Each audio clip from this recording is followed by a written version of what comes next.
الحمدللہ والصلاۃ والسلام علی رسول اللہ وعلی آلہ وصحبہ ومن تبعهم بإحسان الی یوم الدین وبعد. معزز قارئین کرام، ناظرین و سامعین و سامعات، ہم نے کل سورۃ الاخلاص کی مشق کی تھی لیکن وہ ریکارڈ نہ ہوئی، تو آج اسی کو ہم دوبارہ دہرائیں گے اور اس کی اہمیت آپ کافی دنوں سے سن رہے ہیں. تلفظ کے ساتھ پڑھنا قرآن پاک کا پہلا حق ہے ہر مسلمان پر کہ اس کو صحیح مخارج کے ساتھ اور تلفظ کے ساتھ پڑھنے کی کوشش کی جائے.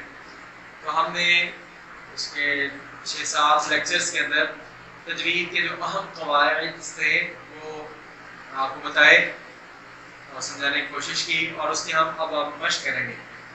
قواعد جو جاننا کوئی بڑی بات نہیں ہے. ابھی بھی میری بات ہو رہی تھی کہ پڑھنا اور کوئی کورس کرنا وہ کوئی کام نہیں ہے، وہ تو ہو جاتے ہیں، پھر آیا ہے یا نہیں آیا یہ اصل بات ہے. آپ قواعد اتنے ہی تھے جو ہم نے بتائے ہیں، موٹے موٹے یہی قواعد ہیں، یہ تو بتا دیے، لیکن یہ پڑھنے آگے ہیں یا نہیں آگے یہ بات اصل ہے. تو وہ ذرا دیکھیں کہ ہم اس کی زیادہ سے زیادہ مشق کر لیں. جتنی زیادہ مشق کریں گے اتنا ہی زیادہ فائدہ ہوگا. تو آپ سورۃ الاخلاص کھول لیں، ہم آگے پڑھیں گے. آج میرا ایک جگہ پر درس ہے، مجھے فوراً نکلنا ہے، اس وجہ سے ہم ڈائریکٹ آج مشق کرتے ہیں. سورۃ الاخلاص ہوگا یہ کہ جیسے میں نے پہلے بتایا تھا آپ کو، ہم اس طرح سے کریں گے کہ پہلے ایک لفظ، پھر اگلا لفظ، اور پھر پچھلے لفظ ملا کے، پھر اگلا لفظ، اور پھر پچھلے لفظ ملا کے، پھر اگلا لفظ، پھر پچھلے لفظ ملا کے، اس طرح پوری آیت. تو اس طرح سے ہم ایک لفظ کو 3-3 4-4 5-5 بار پڑھ سکیں گے. ٹھیک ہے جی؟ تو غور سے پہلے سنیں، سننے سے پہلے نہ پڑھیں، پہلے غور سے سنیں. اور اگر آپ کو تلفظ معلوم نہیں ہے تو میرے فیس کی طرف بھی آپ دیکھیں کہ میں کون سا حرف کیسے کس جگہ سے ادا کر رہا ہوں، تو ویسے اس کو ادا کرنے کی کوشش فرمائیں. چلیں جی، پہلی چیز جو ہم روزانہ پڑھتے ہیں اعوذ باللہ، اس کے تلفظ کے ساتھ دیکھیں.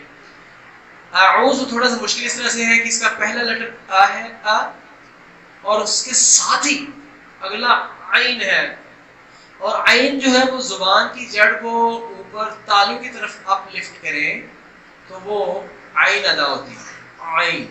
آپ جسٹ اور کچھ بھی نہ کریں، منہ کھلا رکھیں اور زبان کی جڑ کو تالو کی طرف اٹھائیں. عین. ٹھیک ہے؟ اعوذ اعوذ باللہ. اللہ نہیں نا اس میں، لفظ جلالہ سے پہلے زیر ہو تو بریک پڑھتے ہیں نا لفظ جلالہ کو. اعوذ باللہ من الشیطان. من الشی، اس میں حرف لین ہے، شی، تو سٹینڈنگ الف ہے، کھڑی زبر ہے، اور تو کو موٹا بھی پڑھیں گے، شی تو.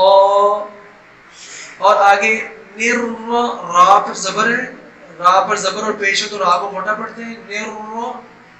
جیم.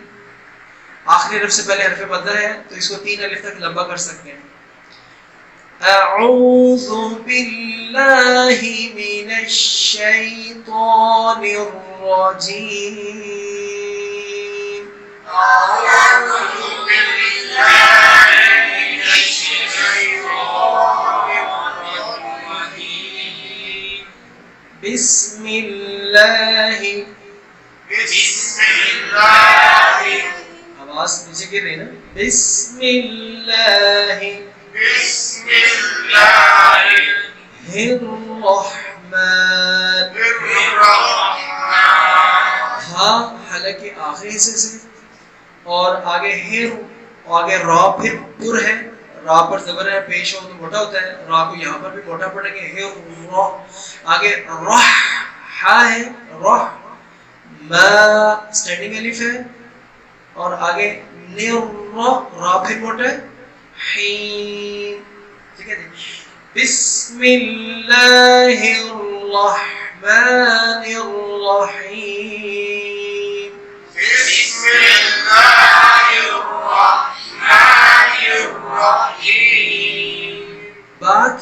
بس کو اور تھوڑا سا باریک کریں، بس کی بجائے بس کہیں، ٹھیک ہے؟ ایک بسم اللہ، یہ موٹا ہو گیا نا با، اس کو تھوڑا باریکی کی طرف جانے دیں. بسم اللہ الرحمن الرحیم، بسم اللہ الرحمن الرحیم. ایک اور مجھے محسوس ہو رہا ہے جو تھوڑا سا مسٹیک کی طرف جا رہی بات، بس میں آپ بس کیا کہ ایک تھوڑا سا رخ سے جاتے ہیں، تو اس میں رکنا تو ہے نہیں، وقت تو نہیں ہے اس میں. بسم اللہ الرحمن الرحیم، بسم اللہ الرحمن الرحیم. سورہ اخلاص بہت اہم سورہ ہے، یہ بڑے بڑوں کو نہیں آئی، یہ ایک وزیر داخلہ تھا اس کو بھی نہیں آئی، اور ایک قانون کا بڑا ماما ہے، ٹھیک ہے، قانون کی کتابیں اس کو زبانی یاد ہے، قل ہو اللہ اس کو بھی نہیں آئی، ہم نام نہیں لیتے.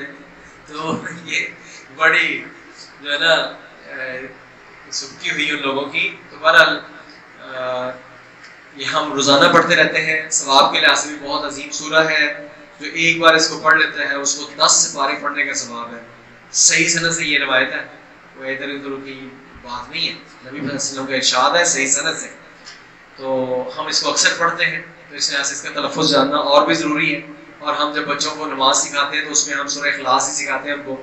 تو اپنے بچوں کو جب سکھاتے ہیں تو ان کو اس تلفظ کے ساتھ سکھائیں، کیونکہ اگر آپ نے غلط سکھا دیا تو ساری زندگی وہ غلط پڑھیں گے، اور اگر ہم نے صحیح سکھا دیا تو ساری زندگی وہ صحیح سیکھیں گے.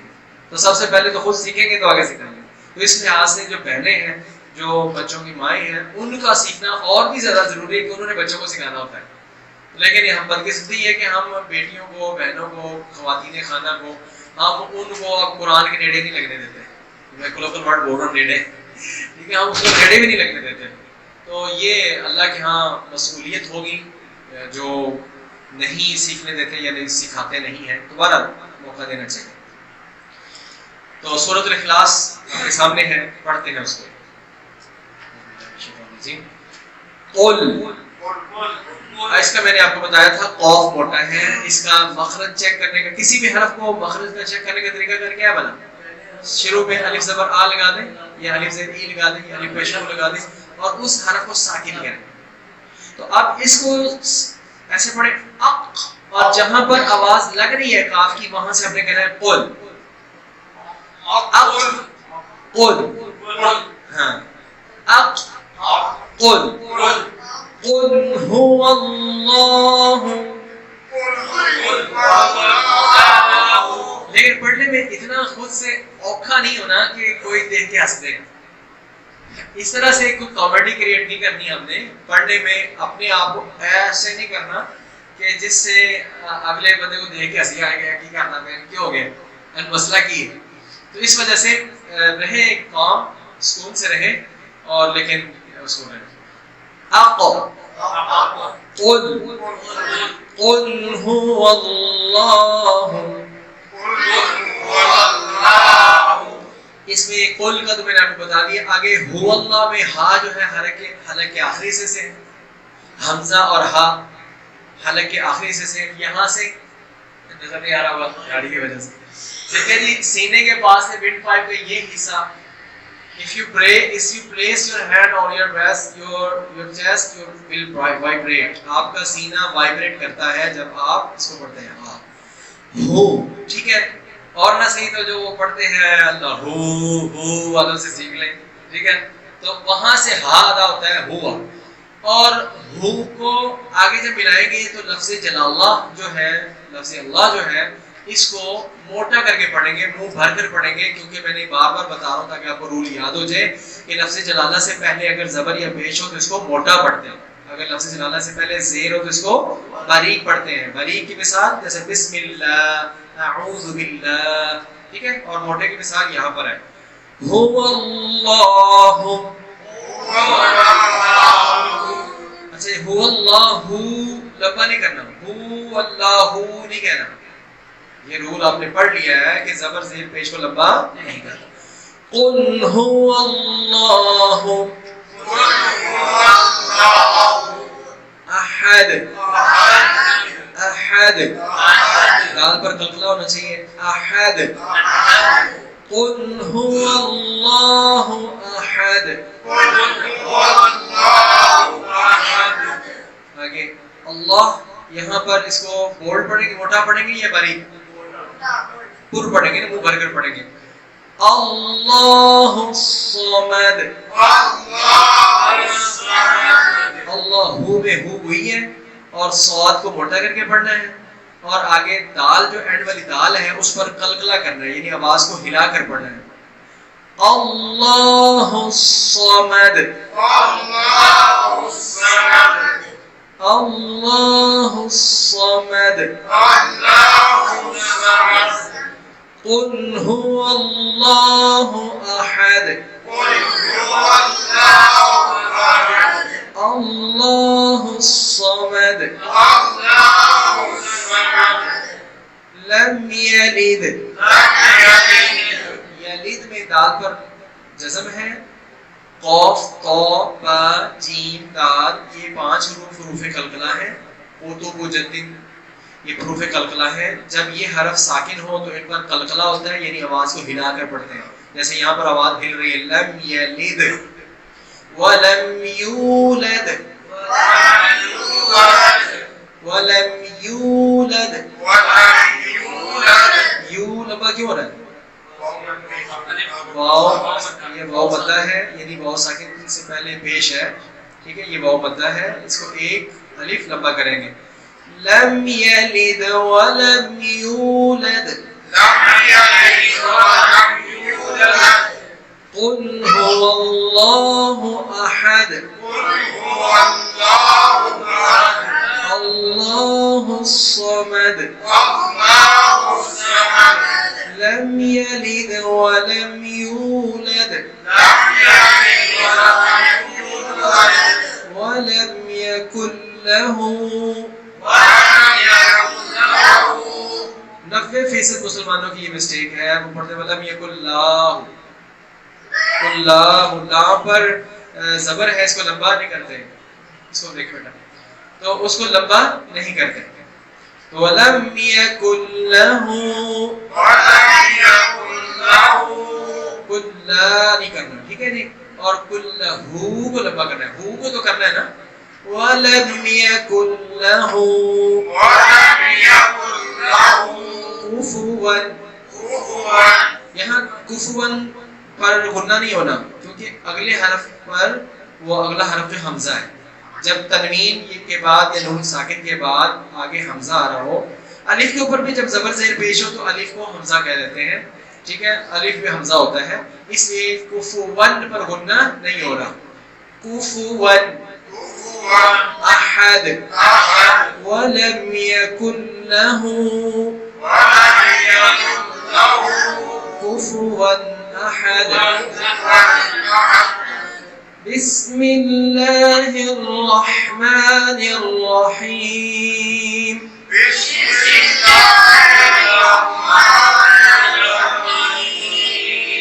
قل هو اللہ احد, اللہ الصمد, لم یلد ولم یولد ولم یکن له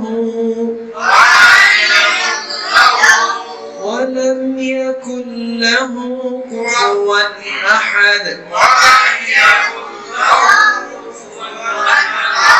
Listen carefully, بہت غور سے سنیے. بسم اللہ الرحمن الرحیم, قل هو اللہ احد, اللہ الصمد, لم یلد ولم یولد ولم یکن له کفوا احد. اس میں ایک اور مجھے سوچ آئی ہے کہ آپ یہ نہ کہیں ولم یکن لہ, نہیں, ہو نہیں ہے, یہ ہو ہے. ولم یکن لہ کفوا احد. ایسے ایک مسئلہ پوچھا گیا تھا کہ کیا قرآن پڑھنے سے جسم میں حرارت پیدا ہوتی ہے؟ کہ تلیوں پر سیک نکلنا. کل بھی ہم نے اس کا ذکر کیا تھا. ایک اسٹوڈنٹ جو ہمارے آن لائن اسٹوڈنٹ ہیں ان کا سوال ہے کہ کیا کچھ زیادہ قرآن پڑھنے سے کہ میری والدہ کہتی ہے کہ ہتھیلیوں سے جو ہے وہ سیک نکلتا ہے, منہ سے سیک نکلتا ہے, تو انہوں نے کہا کہ قرآن زیادہ پڑھنا جو ہے وہ گرم ہوتا ہے تو آپ نہ پڑھا کریں. تو ایسی یہ بات معروف بات ہے, یہ انہوں نے یہ الگ سے بات نہیں کی, یہ معروف بات ہے, لوگوں کے معاشرے میں ایسا معروف بات ہے, ایسے مشہور ہوئی ہے. حقیقت کا اس کے ساتھ کوئی تعلق نہیں ہے. حقیقت کا تعلق اس لحاظ سے ہو سکتا ہے کہ کوئی بھی چیز آپ قرآن سے ہٹ کر بھی کوئی چیز آپ اونچی آواز سے تھوڑی دیر آپ پڑھیں گے نا تو وہ حرارت پیدا ہوتی ہے. ہمیں ہمارے ایک استاد صاحب کہا کرتے تھے کہ سب سے زیادہ انسان تھکتا ہے بولنے سے. سائنٹیفک بات ہے کہ انسان جب بولتا ہے تو اس کا سارا جسم وائبریٹ کرتا ہے, سارا جسم انسان کا وائبریٹ کرتا ہے جب انسان بولتا ہے. انسان مزدوری کر کے کوئی چیز تھوڑا چلا کے اتنا نہیں تھکتا جتنا انسان بول کے تھکتا ہے. اور اس کا ہمیں بھی احساس ہے, جب ہم جمعہ پڑھائیں تو ایسے تھکاوٹ ہوتی ہے کہ بس ہم لیٹ جائیں, یا کوئی لیکچر ڈلیور کر کے ہٹے نا تو وہ کہتے ہیں اس طرح وہ کہا کرتے تھے کہ آپ دیکھتے ہیں پروفیسر ٹیچرز اکثر ان کے بال جلدی گر جاتے ہیں اور بوڑھے بھی جلدی ہو جاتے ہیں, کیونکہ ان کا کام بولنا ہوتا ہے, بولنا انسان کو تھکاتا ہے. تو اس لحاظ سے جب آپ قرآن پاک پڑھتے ہیں, آپ لاؤڈر وائس کے ساتھ پڑھتے ہیں تو آپ تھک جاتے ہیں, اس لحاظ سے کوئی حرارت پیدا ہو جاتی ہے. اور اس کے علاوہ بھی بعض لوگوں کو معدے کا مسئلہ ہوتا ہے, ان کو اپنے طبیب کو چیک کرنا چاہیے کہ کیا کھانے پینے میں کوئی ٹھنڈی چیز یا کوئی گرم چیز کیا کریں کہ اس کا فرق ہو. بہرحال اس کو زیادہ پڑھنے سے کوئی مسئلہ نہیں. اگر مسئلے ہوتے تو یہاں تو پھر مدرسے کے جو بچے ہوتے ہیں وہ سارے تمام مدارس میں وہ صبح سے لے کر شام سے پڑھتے ہی رہتے ہیں. اس کا مطلب وہ تو پھر ایسے پڑھ دیں تو ایسا نہیں ہے. قرآن پاک شفا ہے اور اس کی ہر لحاظ سے شفا ہے, تو اس سے پڑھنے سے کچھ انسان کو تکلیف نہیں ہوتی ہے. ویسے نبی پاک صلی اللہ علیہ وسلم نے یہ ادب سکھایا ہے کہ جب تک تمہاری طبیعت خوشی سے پڑھتی ہے, خوشی سے تم پڑھ سکتے ہو, آسانی سے سہولت سے تب تک پڑھو. جب تم سمجھو تمہیں اونگ آنے لگی ہے تو سو جاؤ. یہ نہ ہو کہ تم اپنی اونگ میں, نیند میں بجائے اس کے اپنے لیے دعا کرنے کے بعد دعائیں کری جاؤ اور غلط لفظ بولی جاؤ. تو اس لحاظ سے جب تمہیں طبیعت میں اکتاہٹ محسوس ہو رہی ہے, اکتاہٹ نہیں کہنا چاہیے, یہ تھکاوٹ محسوس ہو رہی ہے, تو آپ ریلیکس کریں اور فریش ہو جائیں, پھر دوبارہ سے آپ پڑھ لیں. جتنا بھی پڑھنا ہے واپس سے پڑھنا ہے, اپنے اوپر جبر نہیں کرنا. تو بہرحال اس لیے یہ ہے کہ سہولت سے پڑھ جتنا پڑھا جا سکتا ہے, ویسے اس کے پڑھنے سے کچھ بھی نہیں ہوتا. جتنا اللہ تو یہ فرماتے ہیں, آج کا میرا درس بھی یہ تھا کہ, اور دوسری جگہ پر وَاذْكُرُوا اللَّهَ ذِكْرًا كَثِيرًا, اللہ کا ذکر کرو کثرت کے ساتھ, اللہ کا ذکر کرو کثرت کے ساتھ. تو کثرت کے ساتھ ذکر, یہ بھی ذکر ہے, تو کثرت کے ساتھ کریں گے. تو اگر تو اس سے تکلیف ہوتی ہے, گرم ہوتا, تو پھر یہ اللہ کیوں کہتے ہیں کہ آپ کثرت کے ساتھ ذکر کریں. جزاک اللہ خیر.